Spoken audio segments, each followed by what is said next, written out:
Cynthia Zhai, welcome to the Human Capital Innovations podcast. Sure, I'm happy to be here.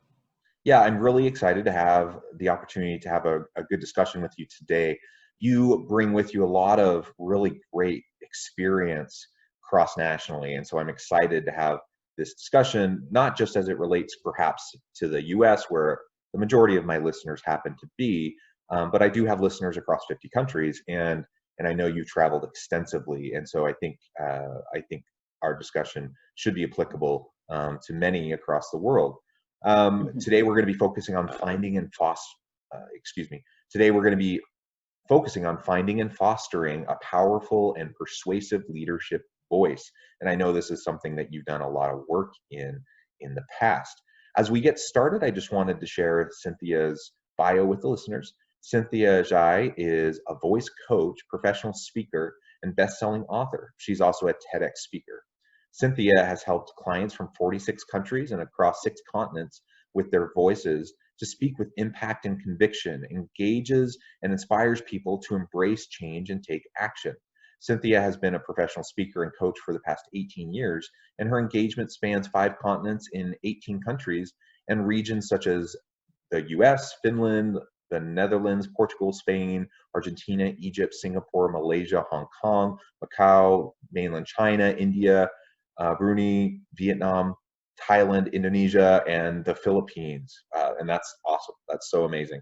Cynthia has appeared in USA Discover Your Talent show, Singapore radio program, 938 Live 4 times, Hong Kong radio, and Malaysia business radio station BFM as a guest speaker on the subject of voice. She's a regular guest on podcast shows around the world, and Cynthia has spoken to more than 20,000 audience members across industries from the world's top multinational companies.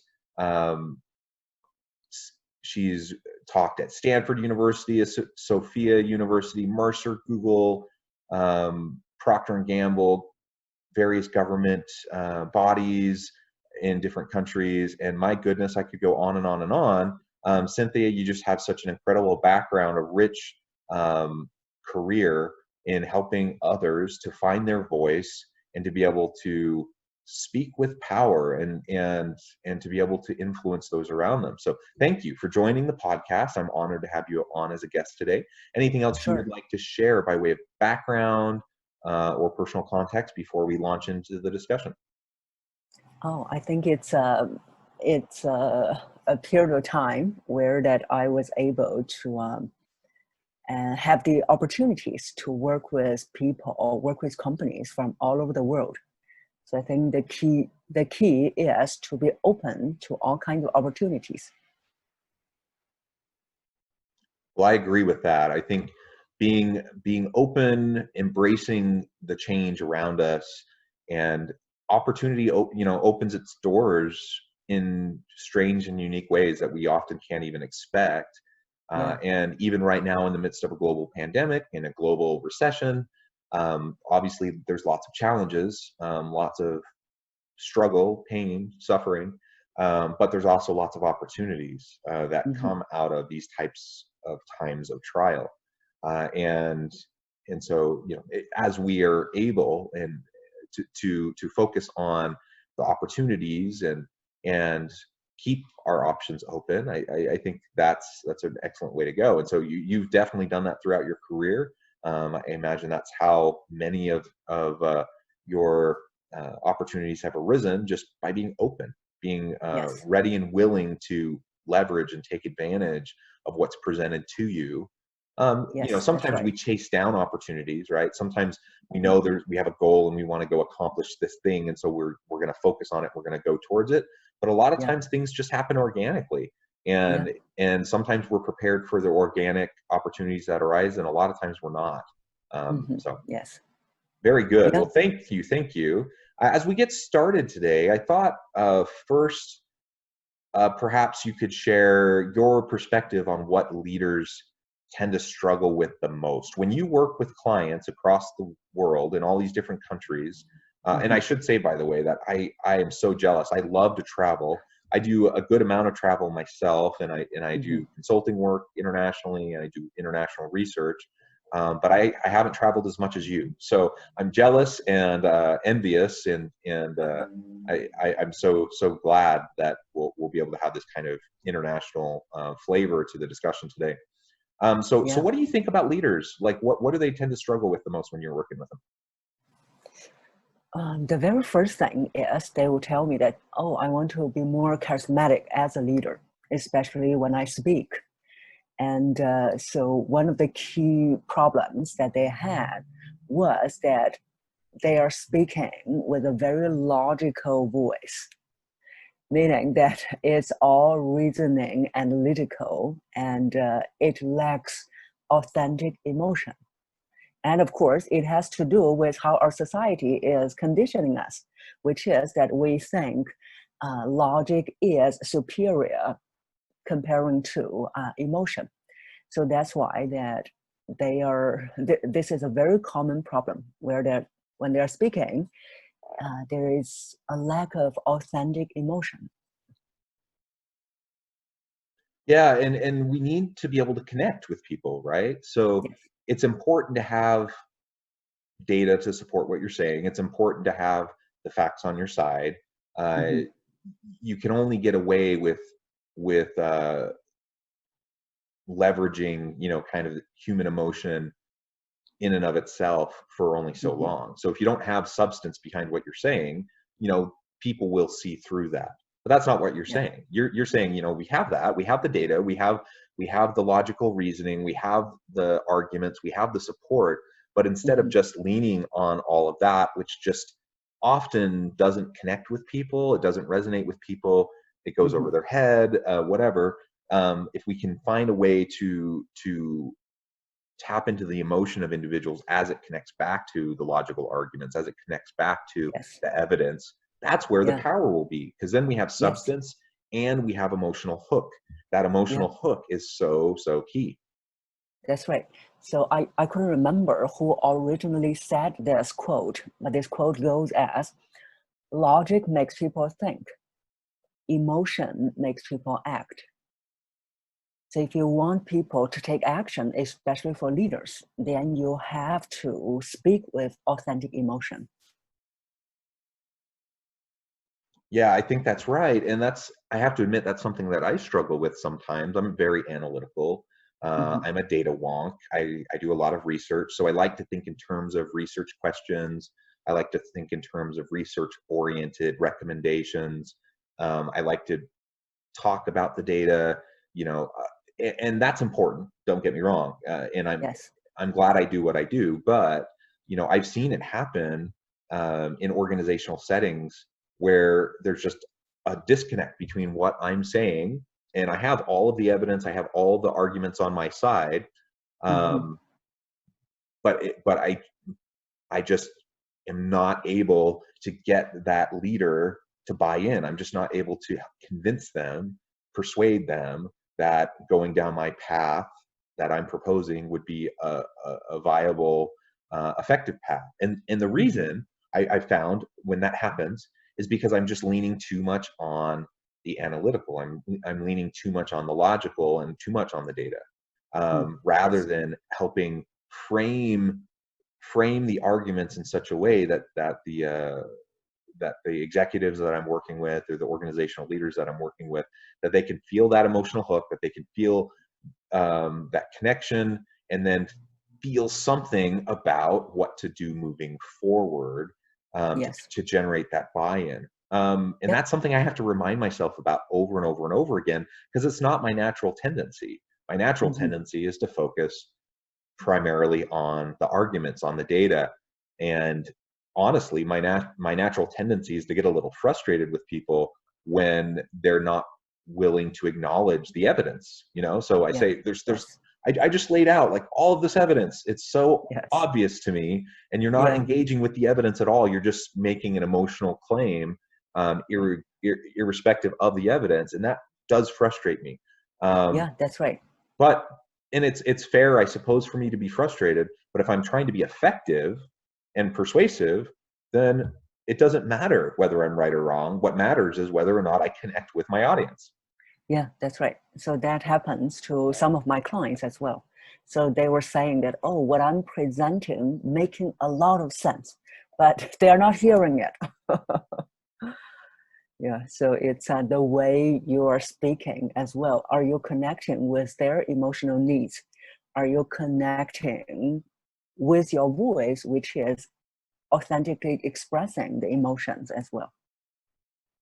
So there are two layers. One is in your voice, the way you express your emotion. And the second layer is also that what you're presenting, whether it is fulfilling certain emotional needs of the client. Yeah, yeah, absolutely. So what do you think are some of the quick and simple things that leaders can start doing right away Mm. to increase the power and influence and persuasiveness of their voice as a leader? Yeah. So we can talk about three things. One is, since now we are talking about emotions, the first thing that they can do is to think about the key emotions that we often express in business. Like, for example, one is determination. So determination, firmness, assertiveness, they are all in the same category. And they want to think about how they can express determination. So that's one thing. And the other one is that the caring, which may be challenging to the male leaders, but that is something that they can learn as well to show that they care. They care about their staff members. They care about their clients. So caring is another emotion that we often use in business. And the third category is to have some fun, which is to build up the curiosity, build up the suspense. So one of the biggest problems my clients would always say to me, oh, I can't keep their attention.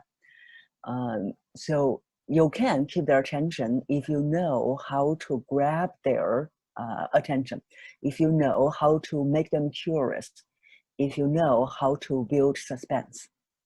So those were the three things that they can think about in terms of expressing their authentic emotions.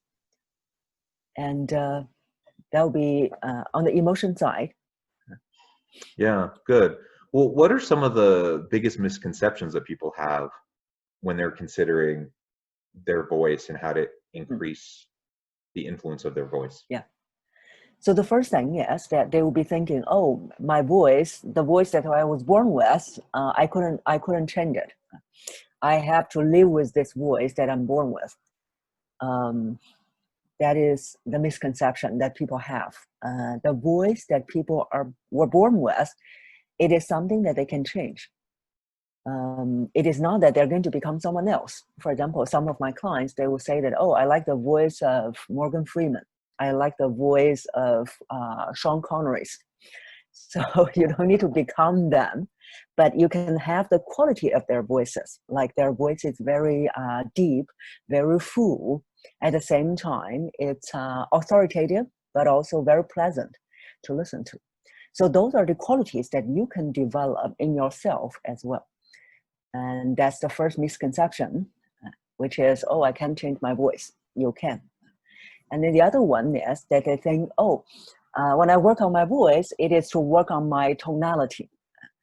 And working on the voice is much, much more than tonality. It is to work on who you are and better who you are. So when we work on the voice, we are literally working on optimizing your vibration, because voice is vibration. So we're optimizing your vibrational frequency. And when you work on your voice, change the quality of your voice, you not only sound better, but also you feel better. The outlook of you is much better. So that's what I see in some of my clients. When we were working towards the end of our program, I could see that some of them, they were glowing. So those would be the two biggest misconceptions. Yeah, well, that's really cool. And maybe I'm wrong, but I imagine that's a lot of what you talk about with clients is about literal voice technique, but also voice in the sense of um, how I frame things, how I position myself in terms of my connection with those in the room, and authentic, like I think of authentic voice. Like, for example, you Yes. mentioned earlier in our discussion today about leaders wanting to be more charismatic, right? Mm. Well, first of all, there's no one like correct leadership style. Like, you don't need to be a charismatic leader to be an effective leader. And some people are kind of more naturally charismatic and other people aren't as naturally charismatic. And I'm one Yeah. of those, right? I'm never going to be a Barack Obama or Michelle Obama type of speaker. They just invoke so much in through the voice that they have, and they accomplish so much. And just frankly, I'm never going to get there, I don't think.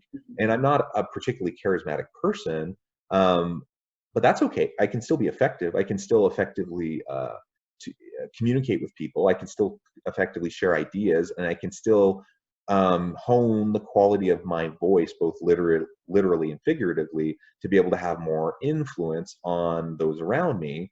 Yes. And I think the danger is if I chase this inauthentic path of like, Mm. I decide I'm going to become this like super dynamic, charismatic speaker. Um, I think it's just not going to work. And Yeah. so That's not connecting and you. tuning, it's not me. Yeah. And so Yeah. connecting and tuning into who I am, what my strengths are, building upon those strengths, I think is also a really important part as we consider Yes. voice. Yes, that's right. So that's why that when I work with my clients, I'm not just going to give them, okay, this is all everyone is going to develop into. We also discuss with I also discuss with the client that who they are, what kind of personality that they are, and what is the best way, best path for them. So I do have clients that who can develop their authentic emotion, but there are also others that they are either not ready or that's not who they are. So then I like the word that you are saying, which is influence. So there are many different ways we can influence people. Being charismatic is only one of them. There are also other ways that we can influence people. For example, um, Bill Gates, he is making a big influence right now. And many people, even though there are many conspiracy theories, but I believe that we're all smart people. We know what's right and what's not right. So you see that people turn to him, and also that people want to hear from him because he was able to predict something a few years back, which is happening right now. So that is another type of leader where that people turn to you because they trust you, they see you as the authority, and they know also that you can predict something that's going to help people prevent something in the future. So that's another type of leader who can influence in their own way. Yeah, yeah. Well, and I know you, in your work you talk about authoritative voice and developing those sorts of characteristics. I suspect, again, I'm not quite sure, but I suspect that you don't mean by that like an authoritarian like leader, like we think of like a Mussolini or some of these like classic authoritarian leaders Yeah, throughout history. Um, that no, there's so many negative things about that kind of leadership style, but that's right. developing an authoritative voice Hmm. um, as we lead others, that can serve a purpose. Can you tell us a little bit about what that kind of a voice looks like? Sure. So some of my clients, when they came to me, they said, oh, I don't want to sound authoritative. I just want to sound confident. So because that's another misconception people have. They think that authority is something that's dominating, that's controlling, that's intimidating.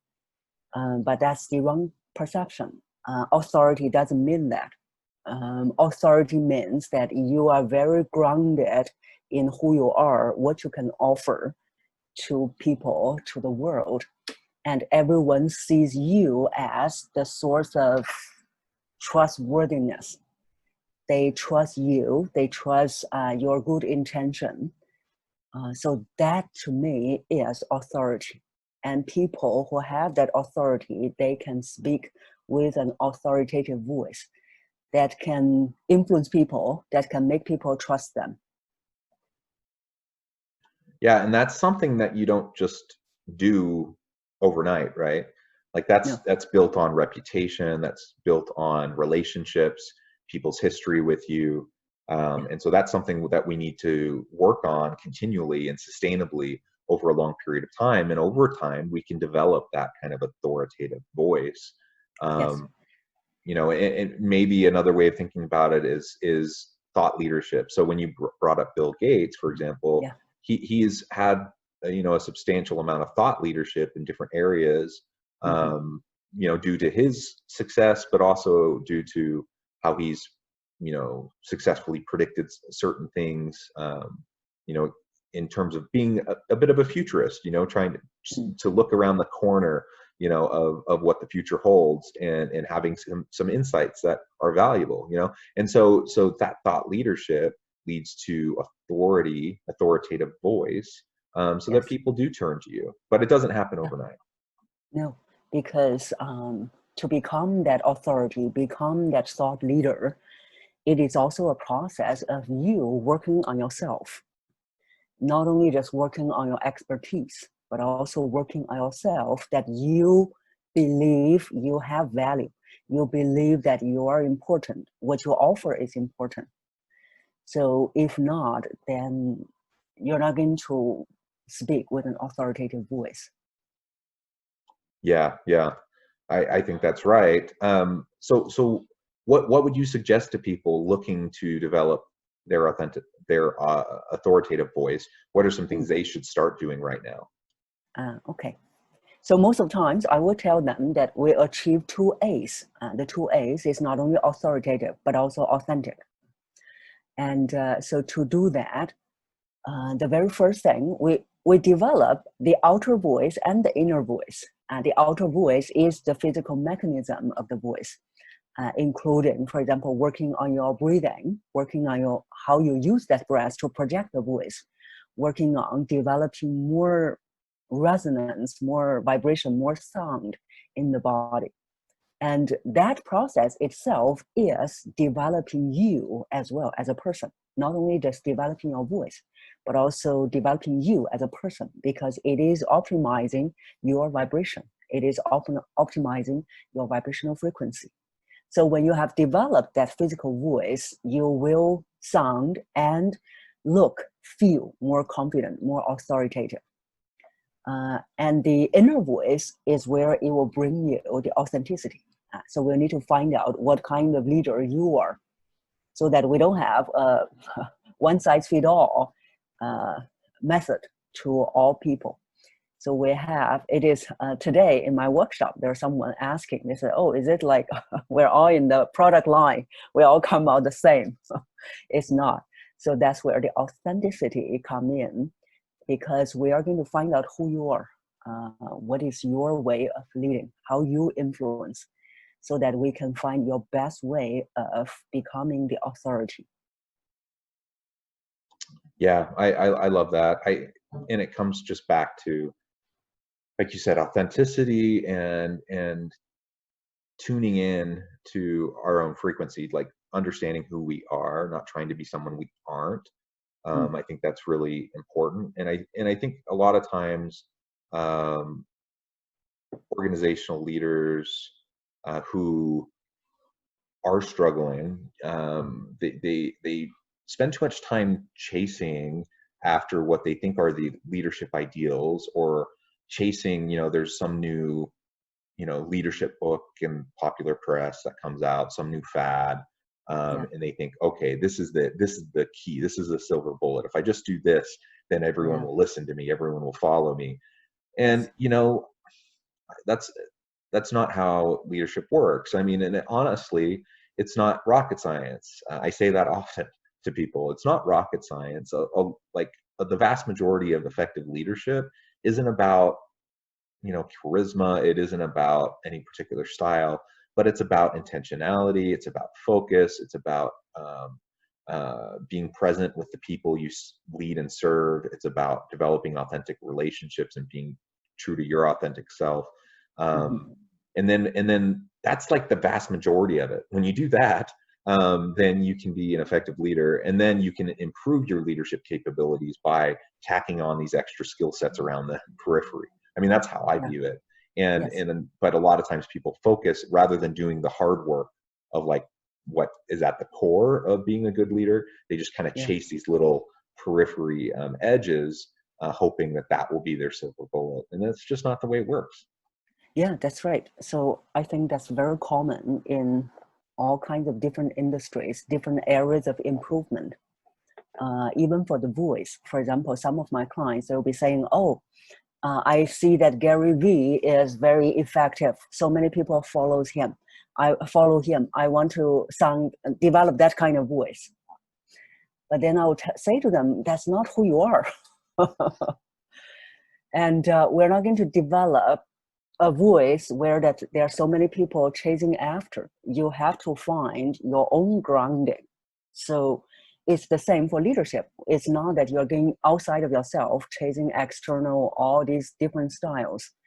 Then you're not centered in who you are. So that's the core of voice. That's the core of leadership. Yeah, absolutely. Well, Cynthia, it has been a real pleasure talking with you today. We could go on and on, but we're about out of time. Before we part ways today, though, I want to give you the last word, and I want to give you a chance to share with the listeners how they can find out more about you and your work and get connected with you. Sure. So since we're talking about getting centered in who you are, I would recommend that an exercise for the listeners. This is also an exercise that I often ask my clients to do, which is to think about, to know who you are, to get centered in being who you are, and ask yourself that what is that one thing you are most proud of? That's the one thing that's about you. So could be, for example, that you were able to turn companies around. It could also be that you received positive feedback from your team members. So think about what is the one thing that you are most proud of yourself.